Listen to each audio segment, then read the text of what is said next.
Yeah, really good. I think the fact that we were able to get Kevin White in a bit earlier, and thanks to Collingwood for releasing him early, he's just been able to set an early platform for our guys and work through some of the changes in our program. And so when he sent that out for the guys to sort of start when they needed to, they had a really clear idea of, I guess, what was expected when they had to come back to training. So yeah, they're in terrific condition. So really pleased. It's early days, but how's the number one draft pick looking? And I guess has he already proved to you that he was the right pick? I think he did that when we went through. I think the elevation of his game through the year, and then it escalated with the final. Like, that's what you're looking for. You're looking for players that are able to perform under pressure, and that best element for us to look at is players being able to do that in finals. Look, he's fitted in really well.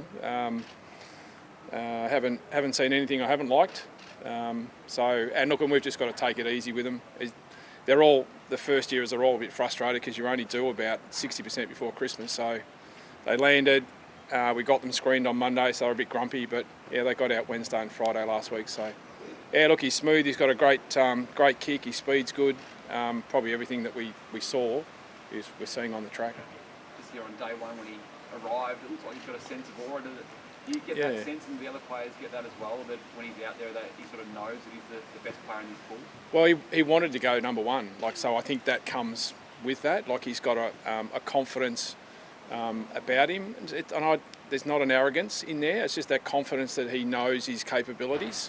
So I think as we get through the pre-season, he's going to put a lot of pressure on our players and us as coaches to keep challenging him to get better. How's Aiden going after suffering that setback? Yeah, look, he's okay. He's frustrated from that side of things, but the benefit is that the 3 months, the outside mark, so we're a bit hopeful that he might get back in before then. He'll still be available for round one, we think. So I mean, that's a long way away already. But yeah, the hope is that the operation goes really well. He recovers quickly. He'll still be able to run. He's done everything up until sort of this week. So, little tweaks and shifts in our game plan he's been able to be part of. So, yeah, it's frustrating, but yeah, we're pretty confident that he'll be back in ready to go by round one. Mostly everyone else going good at this stage. Setbacks. Yeah, it's sort of your first year where you've been able to sort of plan and bring everybody sort of through, a whole new medical high performance group. So that's really exciting. Some great ideas, some terrific experience comes in. I think that just helps rejuvenate players as well. Different programs, different stimulus, some slightly different ways that we go about the running component. So, so everybody's up and about, which is great. This is your first pre-season away, isn't it? Because you took the job so late last year. So you inherited a program last year, didn't you?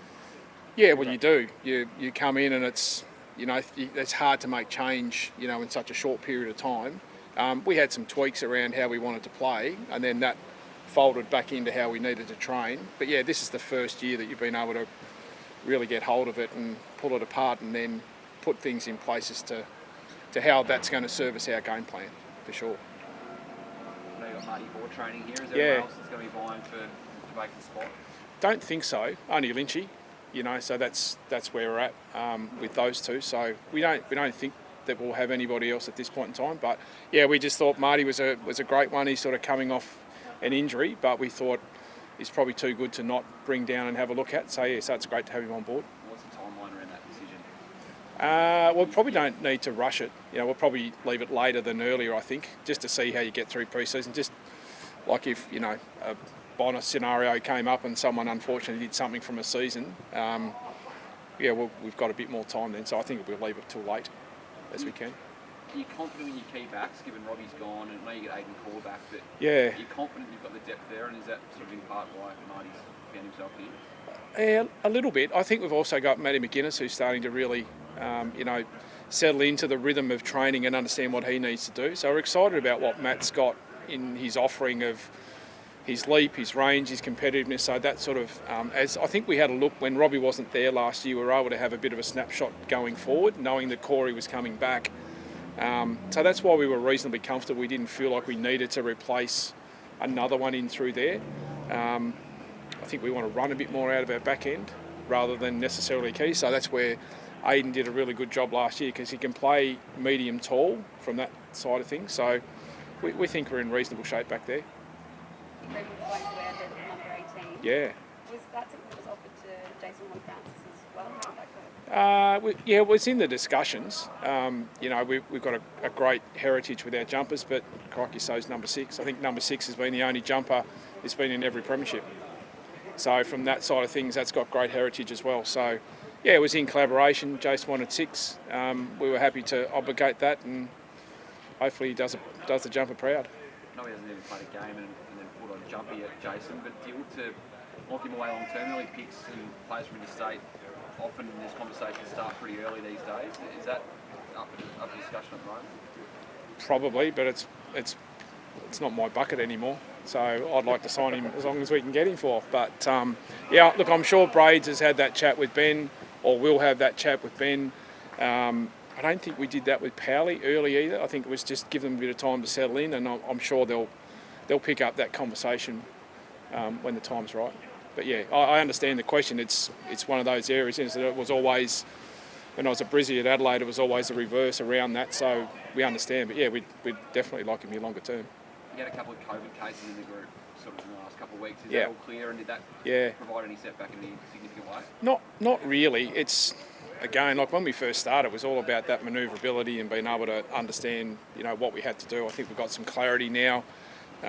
It more comes from Frosty sort of saying, look, here's the direction that we've got to go. We haven't really missed too many training days at all, so that's been really good. We've got a little bit of time with our program to sort of bang things in if we need to sort of reshape them. But yeah, no, we haven't sort of missed too much in that regard. It's just what it is now, isn't it? But the conditions of how we actually have to function now slightly change and alter from week to week, but that's all right. We know Still too hard to get a camp away. I know you used to go a lot of times about camps this time of year, early next year. It's just too hard still this pre-season to get away. You'd probably go local if you wanted to do something. If flying interstate, it becomes a bit problematic, and then you've got the soft cap. Yeah. It's nice to do them, but you're a bit squeezed on the soft cap, so that doesn't allow all of it. But yeah, we've looked at a shorter one, maybe a couple of days somewhere. In the new year we might think of that. So normally I think you just run a normal program within those days you're away, rather than going to boot camp somewhere. But yeah, I think if we were going to do something, we'd try and probably stay local. It'd be nice to be able to get to Tassie to service our members down there. That'd be an ideal. So yeah, we'll wait and see. Looks like the club's going to be locked in for the Good Friday game again next year. Good to be able to build that momentum in that time slot. Yeah. Look, we didn't perform very well. We knew the ramifications that come with that. It's like, well, do you, don't you? We fight really hard for that day. We're really respectful. I think the club works hard to make sure that there's a clear understanding of what that day stands for. Particularly with young kids that are not travelling all that well. And yeah, we want to put our best foot forward. So if we can retain it, which it looks like we will, we'll be putting on a better show than last year for sure. And MCG round 1, you know, guys haven't played there a lot. No, we haven't. No. Well, I mean, Marvel's home. Yeah. But yeah, to go to MCG where finals are played round 1, it's terrific. So I'm really pleased with the first round of the draw. And the draw's what it is. I've never been one that sort of gets there and looks at it and goes, oh, that's not a very good draw. I think that's for others to sort of determine. We just get in a mode of who we're competing in. You just got to take them on and beat who you can. But yeah, being able to get our fans back from all our clubs, but particularly from our North members that have been so loyal last year, back to come and see us round 1's exciting. Have you got an update on Ben Cunnington? Is that been speaking to him and how's the tracking? Yeah, no, look, their family are really respectful of how the media's handled his privacy, so thank you on their behalf. But yeah, things are going as we expect. He'll get to the end of the program, we'll reset, see how his health is, and then just take it from there. But yeah, everything's going according to plan at the moment. So. And just on Hughes' arrival, yeah, got a lot of inside bits with Simpkin, even Tom Power coming through, Jed Anderson. How conscious are you of Hugh playing an impact, but also not soaking up game time for players you're trying to develop in that inside midfield position? Yeah, well, I just love internal competition. So I think it forces you internally, the players, to get better, train better, be sharper. put their best foot forward in being able to demand that. I think we've also got some versatility in there as well. So some of those roles we might find we can roll through the wing as well. So I think there's probably 6 or 7 of our young crew coming in through there. I think Hugh plays a really great on-field leadership role in there to sort of support Cunners and probably now Jai.